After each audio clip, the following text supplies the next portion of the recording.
Hey everybody, welcome to the Pixelblips podcast. I'm Andy Ryan. Joining me as always is my co-host Dave DeWitt. Dave, say hi. Hi.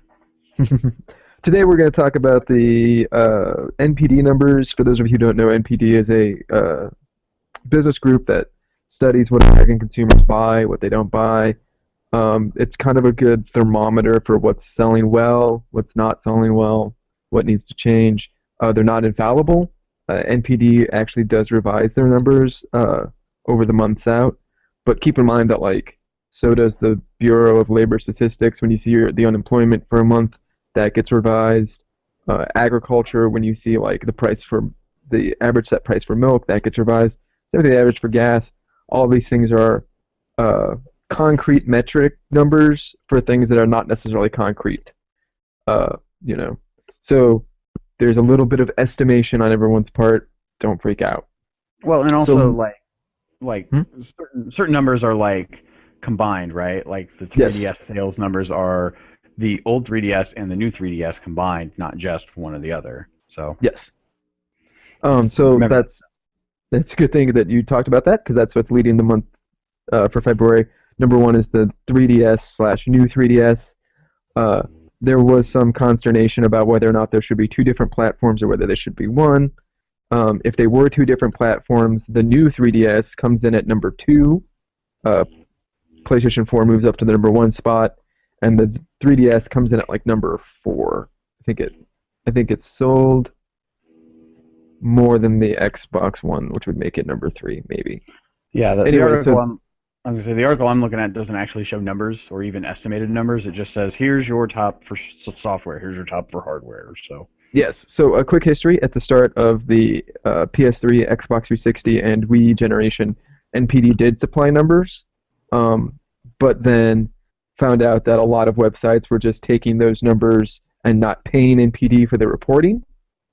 So NPD said, fine, we're not going to do the numbers anymore except on software titles, and we're just going to do a blanket ranking with a report that you can buy later.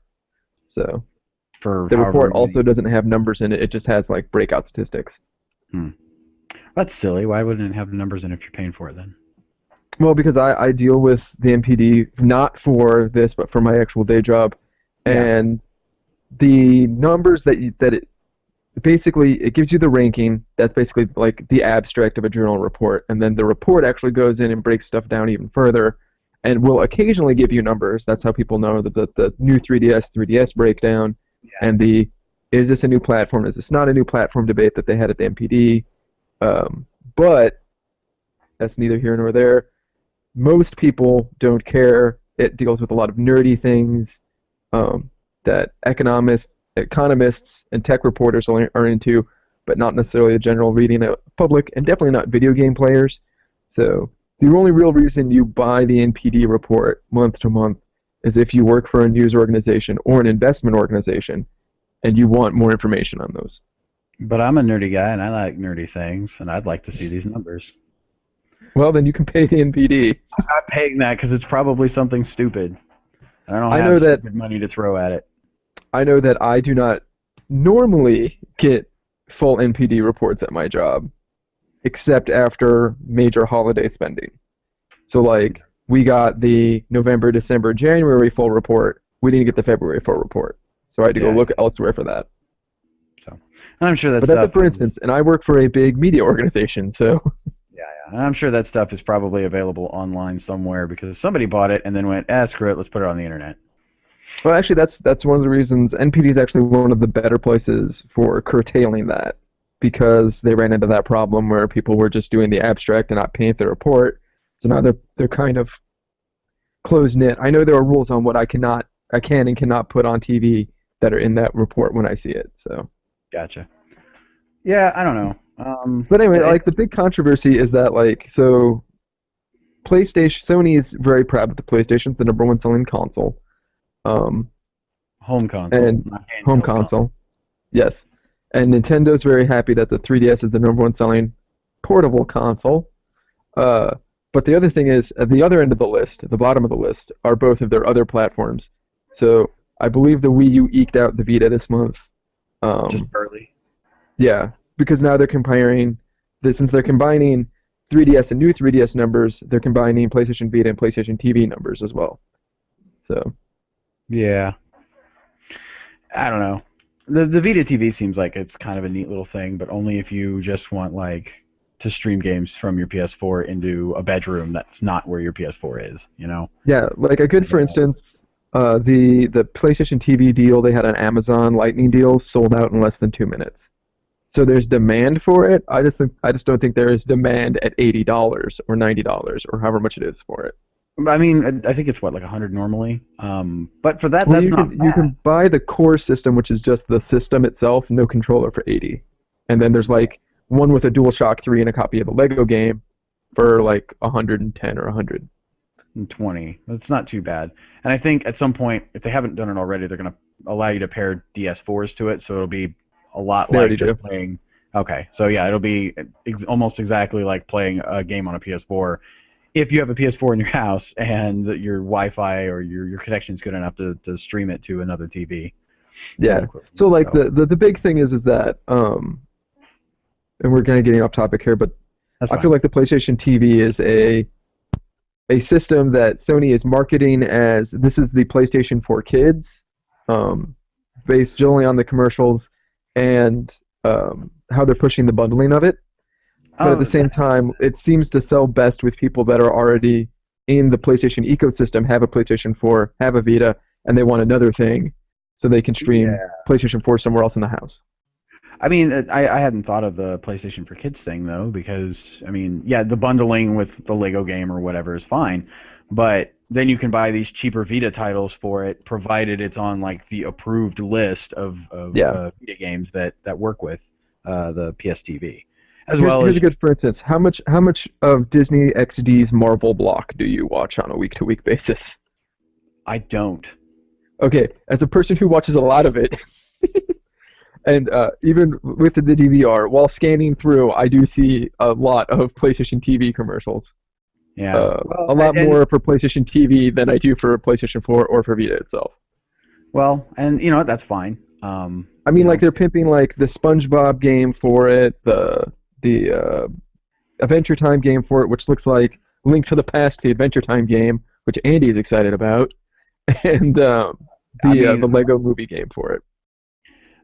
Those sound like awesome games, and those would be pretty good for kids. I don't know about Adventure Time so much, but you know, why not? Let's do it. Mm-hmm. I mean, I know Adventure. It's kind of weird. Like Adventure Time, that show is weird, and I mean, they all have always eked like little adult jokes into cartoon shows. It's just this is like a little bit more in your face about it sometimes. See, I think Adventure Time is just this generation's Ren and Stimpy with a fantasy Lord of the Rings backdrop. So sort of, yeah. It goes. But I don't watch that much Adventure Time just because I don't have a lot of time to do that. But no time for adventure. So Nintendo is crowing that they won. Sony's crowing that they won. I think Sony's news is more important because they did not launch a platform in the months. Like Nintendo's is, we launched this new 3DS and oh my god, look at it. But like at the same time, like 3DS, comparing 3DS and even new 3DS numbers to DS numbers, it's well below targets. Yeah. Whereas like in a month that saw the launch of the Order, which the Order showed up in the top 10 software. Like, PlayStation 4 kept selling well into February. Yeah, it was the Order was what, 4th or 9th in the list or something like that. But like it was 9th overall and like 4th if you broke it down per platform. Yeah, I believe. Well, yeah, because there was because I'm looking at the list right now and it's like Majora's Mask outsold everything because it's Zelda and there was a new hardware thing and there was a bundle, so yeah, let's do this. Yep. And then it was like Evolve, Dying Light, Advanced Warfare, Grand Theft Auto for all the old systems, or all the systems plus the old systems. NBA. Yeah, and those are all the combined platform lists. Yeah. I don't know if it's in. Yeah, I don't know if it's in the abstract NPD report or in the full report, but they also break down per like, if we only counted so many sold on PS4, so many sold on Xbox 360. Yeah. So. Yeah, no, and this is the combined list and whatever, but it's, you know, it's really interesting to see these numbers. Well, to see like the summation of these numbers because we don't actually get to see the numbers. We just get to see like a summary of what it is Mm-hmm. on a month-to-month basis. And you can extrapolate all kinds of things from that. And some people are like, "Oh my God, the Xbox didn't sell very well, or the Xbox is in the top 3 but just barely, or something," and they're hailing the end of the Xbox One, which sounds like you. But Well, I think there's other reasons the Xbox One is on its last legs, and it doesn't have a lot to do with sales, but well, it has more to do with messaging and a strong competitor, which is how I felt about the original Xbox. Like, I like the original Xbox. If they ever got rid of the weird online requirements for the Xbox One, I'll probably buy it when it's on sale somewhere. you don't need to be online though. Like they've made it so you don't need to be online unless you want to be. Now, granted, you do need to get your day one patches because everybody releases broken software now. It seems. Well, yes. But also you need to have that day one patch that removes all the online stuff.